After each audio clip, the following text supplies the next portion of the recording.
Good morning once again, ma'am. Good morning, classmate. This is my continuation about my topic last Friday.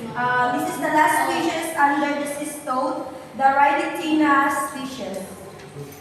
Rhydetina is a genus that under the parasitic tapeworm that commonly found in the chicken, turkey, geese, and numerous other domestic and wild birds. Example sa mga uwak, sa mga maya, sa mga domestic wild bird.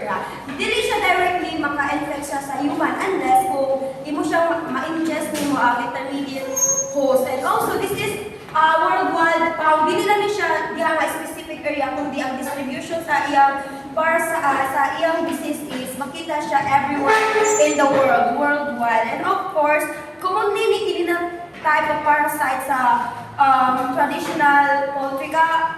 Have you ever familiar sa traditional poultry or free-ranging poultry? Kasi lakaw-lakaw lang nila lang manok wala nila gito-loko na. Kung na siya lako, in case kung kamukuhon, naman plan, magbuyo, magnegosyo, ano yun yung palakaw-lakaw kay base na siya. Kami ko kami plan. And then, among the 72 species under the Rhydetina, only 3 lang ang commonly na identify as a significant. First, dili si Rhydetina cisticillus. Ang Rhydetina cisticillus as nakita niyo sa picture na siya broad-headed tapeworm, kundi ang iyang ulo kay lapad siya, o di mo na iyang ulo lapad, and then up to 13 cm long. So imagine, kung saan siya kataas na 13 cm. And then, iyang kalaton is 1 to 3 millimeter. And of course, sa chicken, turkey, minimal birds and found and worldwide.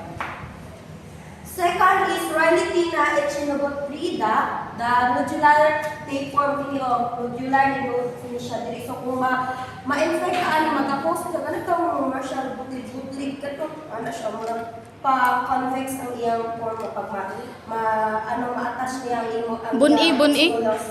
Scolex na sa imong small intestine. And then, unlike sa Rhydetina cisticillus, ang iyang kakasumi echinobotrida is 25 cm long and 1 to 4 mm wide, and of course, chicken and pigeons or pisan, and also the same with Rhydetina cisticillus na found and worldwide. The third is Rhydetina tetragona. Kung mapansin ninyo, yung ulo kayo siya, lapad siya, lapad ba siya lingin? Lingin. And then, tetra, di ba ang tetra kay 4, yan na siya. Masyag lollipop. Oo, kini siya umuli ang suckers, kapag isa, dua, talala. And then, 25 cm long and 1 to 4 mm wide. Of course, mas common siya sa mga domestic bird, isama sa domestic bird is mga uwak, mga inana. And then, found in worldwide, so maybe not legit sa Pilipinas or everywhere.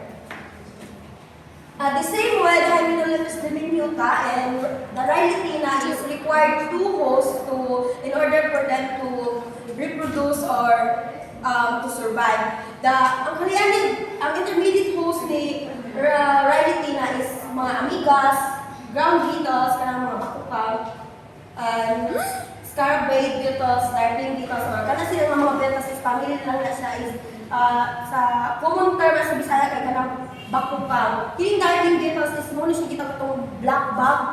Di ba? Oo, black bug itong bako. Muna yung mga intermediate po sa Rhydetina. Yes.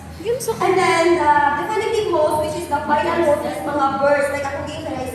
Mga birds like chickens, pigeons, turkeys, or geese, or rabbits. Sa rabbits, especially di ka ng mga rats or mga mice, mula ilang final host. So now let's proceed to the life cycle. Okay, Rhydetina species require to host manoto. For the life cycle nila is the same lang siya kung nama tong last time sa Hymenolithus diminuta. First is adult war in the system of the definitive host. Let's see for example ako ibutan na si human ang iyang definitive host, siya infected. Pagka na si human infected ang definitive host, ato si tapeworm dito na puyo sa iyang small intestine nga naka-attach dito sa iyang small intestine, mag-produce siya og rapid proglutids or mga segment of eggs. Kanang isa ka proglutids is composed na siya of mainly eggs siya pag mag-mature na mag-produce siya.